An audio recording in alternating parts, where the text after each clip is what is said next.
Thank you so much for having us. It's been 5 years since I've been to Istanbul the last time, and I loved it so much in the week I spent here that I was very excited to come back. So thank you. About 5 years ago, I moved to Silicon Valley and started working with AngelList, which is a platform for investors in startups to connect. And they didn't know what to do with me when I arrived. And so I just started reviewing some of the pitches that were coming in. And I was the second employee. It was very early, and so there was not a lot of pitches, but they started to grow as AngelList started to grow. And I started managing all of the deal flow, eventually managing about 8 of the first 9,000 startup pitches that went through that platform. At the same time, I was doing some research at Oxford on how startups and investors connect, sort of a network analysis. And I really care about how they match. I left those two places, and then I joined Greylock for about 3.5 years as a director, and then I left recently. This isn't to put a bunch of logos up onto the screen, only to say that over 5 years, I've come to really care about how investors and startups meet each other, and how they connect, and how they match, and how that turns into investment. I really care about that. It matters to me, and I've started to wonder why some of them succeed and some of them fail. Some of the startups I've worked with, or the founders, have gone on to raise hundreds of millions of dollars, and others have failed. And so I've been thinking a lot about why that happens, and what the great ones are doing, and what the rest of them are not. So that's what we're talking about today.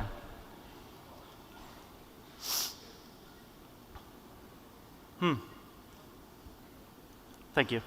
We're going to talk about 5 main pitch mistakes entrepreneurs often make, and we're going to talk about how to fix them. The first is probably the easiest to say and the hardest to do. They fail to tell a story. This is not bread. This is a collection of fucking ingredients, right? This is flour, this is egg, this is garlic, this is thyme. A lot of pitches actually look like this, because entrepreneurs think that they need to have a revenue slide, and a product slide, and a traction slide, and a team slide, and they do it like a checklist, and then they end up having a pitch that sounds like, and here's the problem, and here's the solution, and here's the product, and here's the traction, and here's the market, and it doesn't flow, it doesn't convince anybody. So I've been thinking a lot lately about how to do that, and how to fix this problem. And we've moved a little bit. I've been working recently with a handful of entrepreneurs, and we've moved from looking at a whole pitch to breaking it into a few pieces. And we call those pieces story arcs. So a story arc might be 2, 3, 4, 5 slides in a row, but it tells a story through those 5 slides. And you can give an arc a name. So this might be called pain and response, right? And if I was an entrepreneur, I might say, well, I worked as a marketing professional. I had this problem where there were no tools to solve that problem, so I wasted hours every week. I saw the pain firsthand. As I looked around in my company, I saw that there were dozens of people like me in my company with the same problem, and there are tens of thousands of people in the country with the same problem as us. There are millions like me, or maybe tens of thousands, whatever. So I left that company and I started this startup to solve that problem. We built a solution, and here's the product, right? So this is a story arc. This might be 4 or 5 slides, and it tells a pretty cohesive, smooth story through all of it. Now there's 2 reasons why this seems to be working well. The first is that once you have all of these arcs, and you might have many different ones, and some of them might have the same slides. They might address things like the differentiation and how you're different than your competitors, or how you see the future, or what you know that the rest of the world does not know. Once you have 10 or 12 or 15 of these, they actually assemble very nicely into pitch, into 1 or 2 or 3 different versions of a pitch. So for example, we talked about pain and response.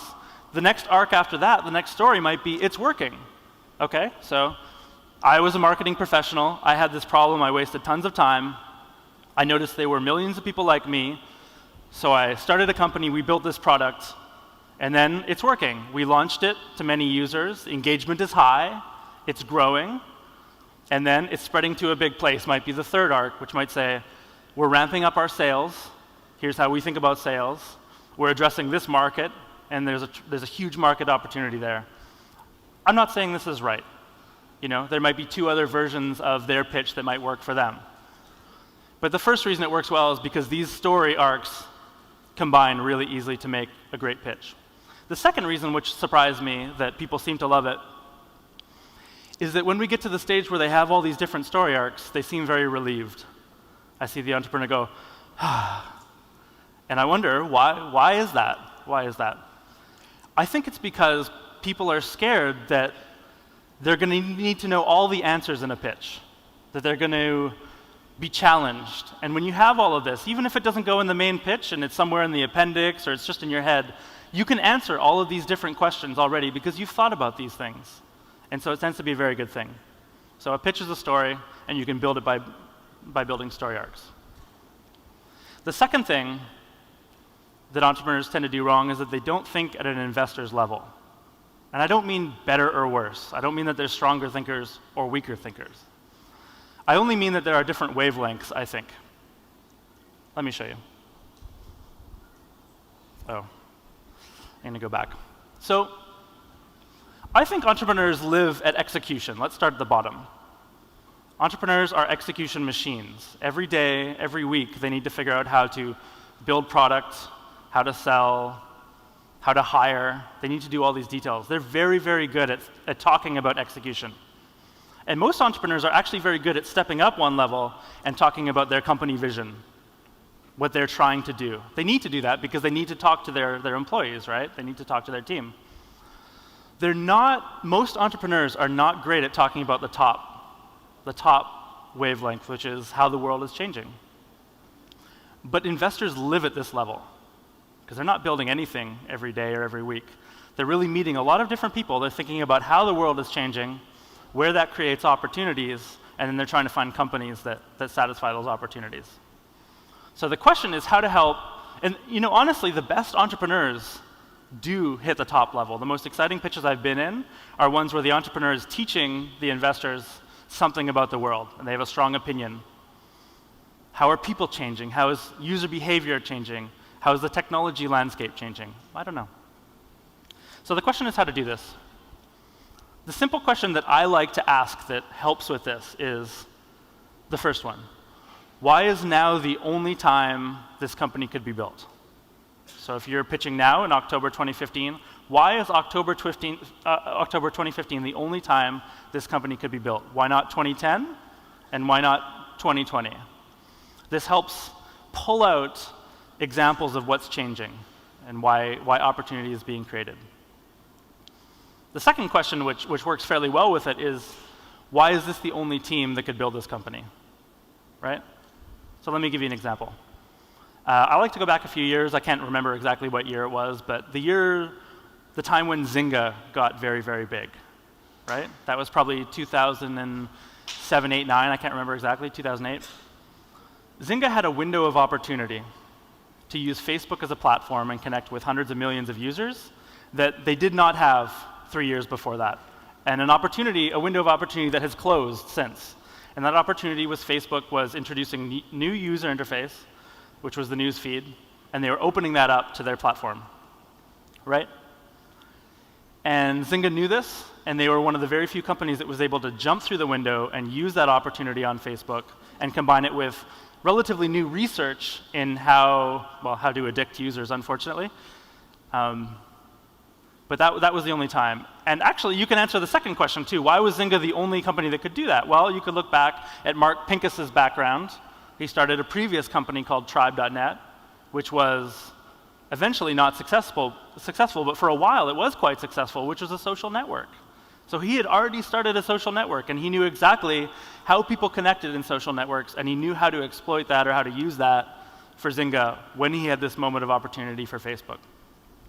So I think this is a fun question. Why is now the only time that this company could be built? So what's changing in the world, or what has changed in the world?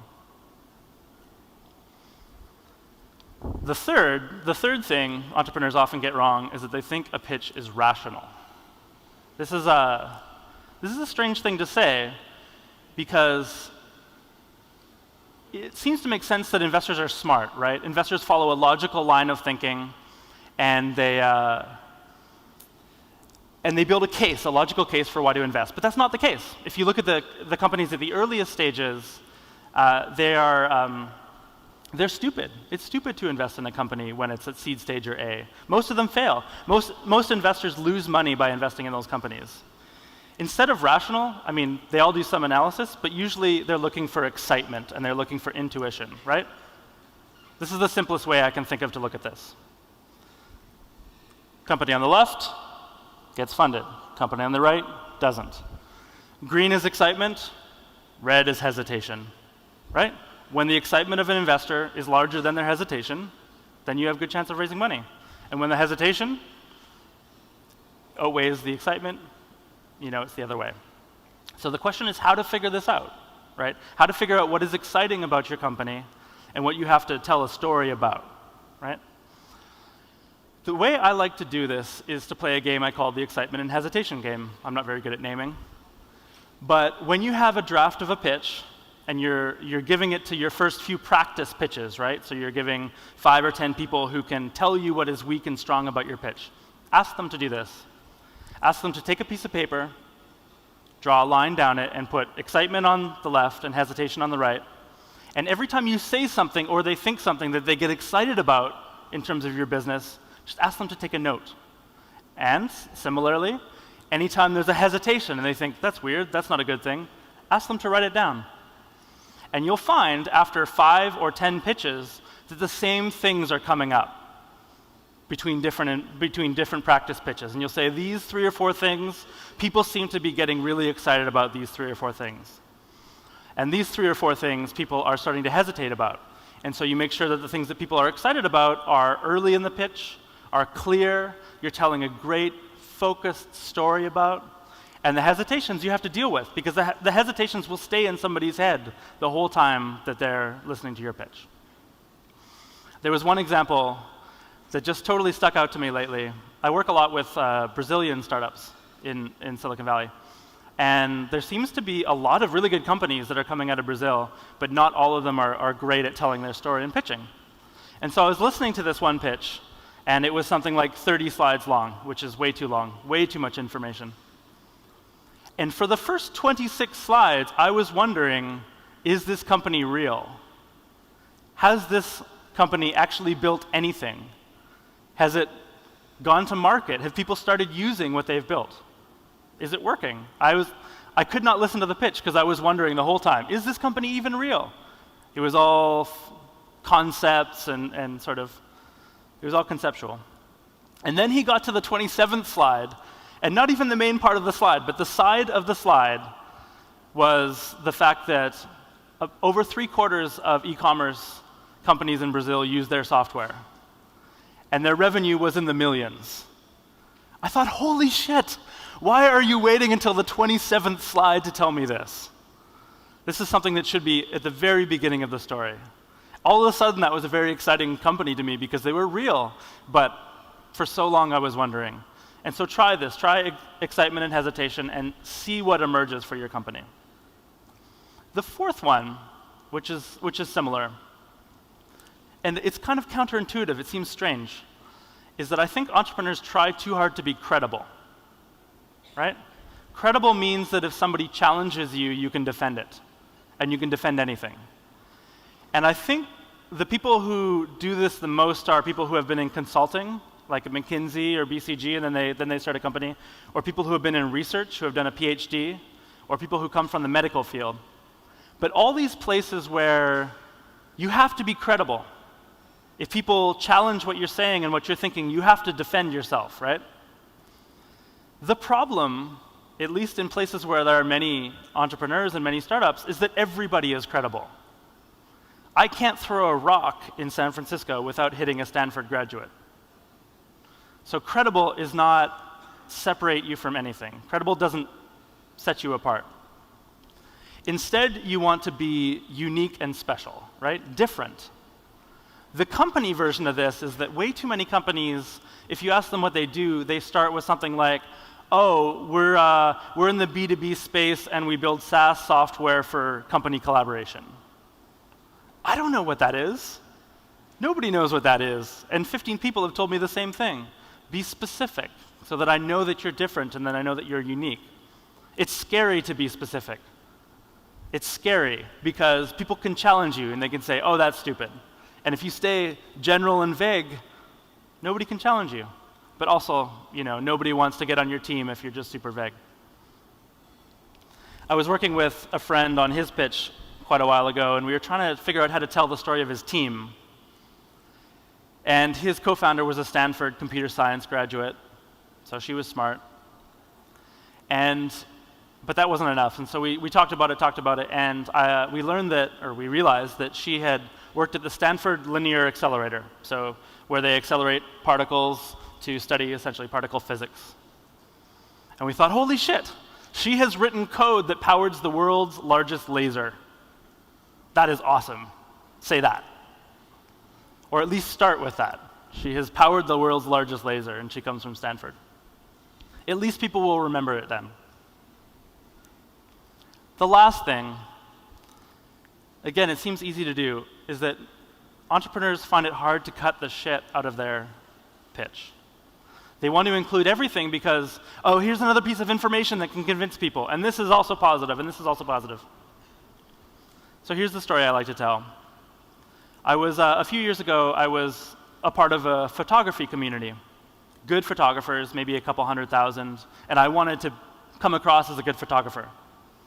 So in my portfolio, I realized if I put my best 3 photos that I'd ever taken, people would look at those photos and they would say, Brendan is an amazing photographer. And if I added the 4th best, 5th best, 10th best photos, they would look at it and they would say, Brendan is a pretty good photographer. And if I added my 100 best, they would look at it and they would say, Brendan is a very average photographer with 3 amazing photos, right?